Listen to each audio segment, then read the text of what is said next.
అయితే మీరు ప్రజాసేవ కోసం చేస్తున్నారు, ప్రజలు బాగుండాలని చేస్తున్నారు. ప్రజలే మిమ్మల్ని ఎంపీగా నిలబడమంటున్నారు, నిలబడుతున్నారా లేదా?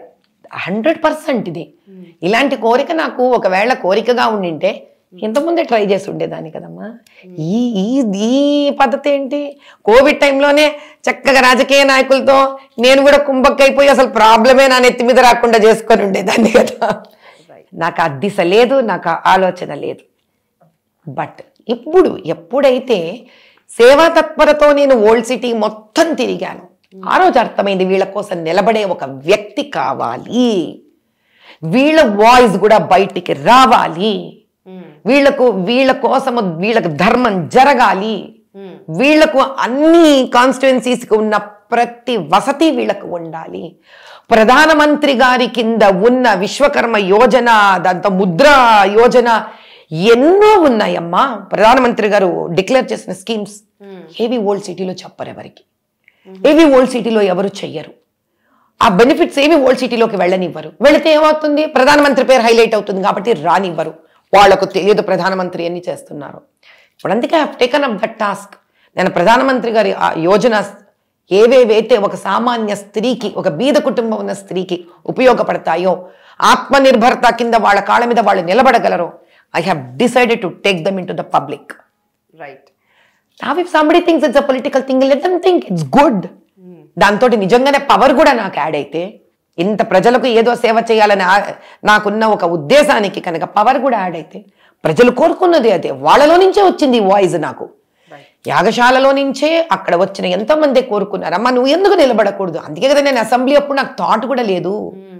As you can understand, assembly election జరిగేటప్పుడు నేను యాగశాలలో ఉన్నాను, ఏదో 10 మందికి ఉపయోగపడాలనే కోరుకున్నాను. అక్కడ అందరూ వచ్చారు యాగశాలకి, కాంగ్రెస్ వాళ్ళు వచ్చారు, టిఆర్ఎస్ వాళ్ళు వచ్చారు, బీజేపీ వాళ్ళు వచ్చారు, అందరూ వచ్చి పూజలు చేయించుకొని పోయారు. రైట్. అయితే ఇప్పుడు మీరు ఇంత మంచి స్పోక్స్ పర్సన్, మీలాంటి వాళ్ళు వాళ్ళ పార్టీకి యాడ్ అయితే ఎంతో బలం చేకూరుతుందని ప్రతి పార్టీ కూడా అనుకుంటుంది. అంటే మేము సోషల్ మీడియాలో కలెక్ట్ చేసిన కొంత సమాచారం మేరకు చెప్తున్నాము. ఒకవేళ కనుక అంటే మీరు ముందు నుంచే హిందుత్వ భావాలు, సనాతన ధర్మాన్ని గురించి పోరాడుతూ ఉండే వ్యక్తి కాబట్టి బీజేపీ వైపే మొగ్గు చూపుతారా, బీజేపీలోకే జాయిన్ అవుతారా, లేకపోతే బీఆర్ఎస్ పిలిచినా వెళ్తారా, కాంగ్రెస్ పిలిచినా జాయిన్ అయిపోతారా? హిందూ దూషణ జరుగుతుందో, హైందవత్వం దూషణ జరుగుతుందో, ఎక్కడైతే ప్రధానమంత్రి అనే స్థానంలో ఉన్న ఆ కుర్చీలో ఉన్న వ్యక్తికి మర్యాద ఇవ్వరు, ఇటువంటి ఒక ప్రిన్సిపల్స్ ఉండకపోతే కనుక ఫస్ట్ నేను ఇష్టపడను వెళ్ళడానికి. సెకండ్ థింగ్, మోదీ గారి ఆధ్వర్యంలో అంటే ఇన్నేళ్లుగా చూస్తున్నాం ఆయనని, ఐఎమ్ ఎక్స్ట్రీమ్లీ ఇంప్రెస్డ్. అంటే నేను పెద్ద ఇంప్రెస్ అవడం గొప్పతనం కాదు, కాశ్మీర్ నుంచి కన్యాకుమారి వరకు ఆయన చాలా మంది ఇంప్రెస్ అవుతారు. ఇంప్రెస్ దేనికి? నిజాన్ని నిర్భయంగా ప్రజలకు అందించగలిగే నిస్వార్థమైన ఆయన విధి విధానంలోనే నాలాంటి మనస్తత్వం ఊపిరి తీసుకుంటున్నాం. వేరెవరితో బహుశా నేను ఊపిరి తీసుకొని పనిచేయలేను. I'm very clear about that. అంటే ఆయన నన్ను లెక్క చేయట్లే కదమ్మా, నేను లెక్క చేసే వ్యక్తిని కాదు. అలాంటి వ్యక్తి ఆధ్వర్యంలో పనిచేస్తేనే నేను ఏ దిశగా వెళ్ళాలనుకుంటున్నానో నిర్భయంగా నేను వెళ్ళగలుగుతాను. లేకపోతే తల వంచి వాళ్ళకి కావాల్సినట్టు నేను వినవలసి వస్తుంది. మనది ఎంత వినగలుగుతానో నాకు తెలియదు తల్లి, నాకు కష్టం. నా మనస్తత్వానికి నేను కొంచెం అంత ఈజీగా అధర్మ మార్గంలో వెళ్ళలేదు. టికెట్ ఇస్తాము, మా పార్టీలో జాయిన్ అయ్యి పోటీ చెయ్యండి అన్నా చేయలేరు, అంతేనా? మీరంతా నొక్కి వక్కాని ఇస్తున్నారు ఏంటి? మీ దగ్గర ఏమైనా ఇన్ఫర్మేషన్ ఉందా? ఇంకా అడుగుతున్నాను. ఐఎమ్ వెరీ క్లియర్లీ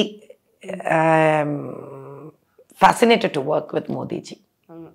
ఆయన ఆధ్వర్యంలో పనిచేయాలని ఇష్టపడుతున్నాను, నేను ముచ్చట పడుతున్నాను, ఇష్టపడుతున్నాను, ఆకాంక్షిస్తున్నాను. రైట్, నా అదృష్టంగా భావిస్తాను. రైట్. మీరు బీజేపీలో జాయిన్ అయ్యి పోటీ చేస్తే గనక ఓల్డ్ సిటీ నుంచే పోటీ చేస్తానని అయితే 100%.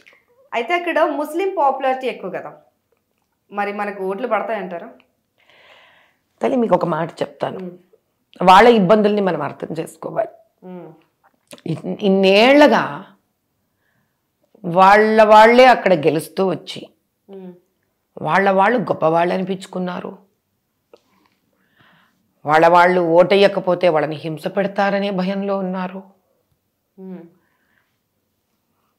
We don't know the two contrast statements ఇవి. నాకు తెలిసింది ఒకటే, ఏ స్త్రీ కష్టపడకూడదు, ఎందుకంటే నేను స్త్రీ పక్షపాతిని. ముస్లిం ఆ బీద పస్మంద అంటే బీద వాళ్ళని పస్మంద అంటాం. వాళ్ళకి ఆ దూదేకుల వాళ్ళకి, ఆ షియా కమ్యూనిటీకి, సున్నీస్లో కూడా ఆ బీదరికం అనుభవిస్తున్న వాళ్ళకి కేవలం స్త్రీ, తల్లి, చిన్న ఆడపిల్లలు వీళ్ళంటే నాకు ఇర్రెస్పెక్టివ్, వీళ్ళంటే నాకు ఎక్కడ ఎవరైనా ఇష్టం. ఎస్పెషల్లీ ఆ కమ్యూనిటీలో వాళ్ళకి సపోర్ట్ ఉండదమ్మా, వాళ్ళకి సహాయపడాలనేది నా కోరిక. తద్వారా వాళ్ళు ఓటు వేస్తారా, వాళ్ళు ఓటు వేయరా, నేను ఇంత ఆలోచించట్లేదు. ఎందుకు అని అంటే, నిజంగా నన్ను గెలిపించాలి అని అంటే 8 లక్షల హైందవులు తలుచుకుంటే నన్ను గెలిపించలేరా తల్లి? కానీ అక్కడ నియోజకవర్గంలో ఉండాలి కదా. అంటే నియోజకవర్గంలో 8 లక్షల మంది ఉన్నారా? 8 లక్షల మంది హైందవులు ఉన్నారు. ముస్లిం పాపులారిటీ ఎంత ఉంది? పాపులేషన్, ఓటర్ పాపులేషన్, ముస్లిం ఓటర్ పాపులేషన్ ఆల్మోస్ట్ ఒక 12 lakhs వరకు ఉంది. హిందూ పాపులేషన్ 8 lakhs వరకు ఉంది. 8 లక్షల హైందవులు ఏ రోజైతే నిద్రలేస్తారో, జాగృతమవుతారో, సింహగర్జనలాగా లేచి గర్జిస్తారు, ఆ రోజు మనకి ముస్లిమ్స్ వచ్చి ఓటు వేయాలి అనే బలహీన స్థితిలో నేను ఉంటానని నేను అనుకోవట్లేదు. అంతేనా? అంతే కదమ్మా. మార్పు రైట్ మన వాళ్ళు కోరుకోవాలంటున్నాను ఫస్ట్. మనం కోరుకునే మార్పుకి మన అంటే హైందవులందరూ ఒక మార్పును కోరుకుంటే వాళ్ళు తీసుకొచ్చే ఒక మార్పులో ఎంతో మంది బీదవాళ్ళు, అనాథులు, ముసలి వాళ్ళు కూడా ఒక ఇంత ఫలితాన్ని అనుభవిస్తారు. ముసలివాడు ఎవడైతే మనకేంటమ్మా, కాళ్ళు చేతులు లేని వాళ్ళు ఎవరైతే మనకేంటమ్మా, ఆ పుట్టిన పసికందు ఎవరైతే మనకేంటమ్మా, ఆ తిండికి పిల్లలకి పొద్దున రాత్రి 2 పూటలు అన్నం పెట్టలేని ఆ స్త్రీ తల్లి ఎవరైతే మనకేంటమ్మా, మానవ సేవ మాధవ సేవ అని నేర్పించిన హైందవ ధర్మంలో హైందవులు ఆ స్థానాన్ని గెలుచుకొని వాళ్ళదనిపించుకొని అందరికీ అన్నం పెట్టి విద్యనిచ్చే పెద్ద మనసున్న ధర్మమే హైందవత్వం అని నమ్మే వ్యక్తిని నేను. ఓకే.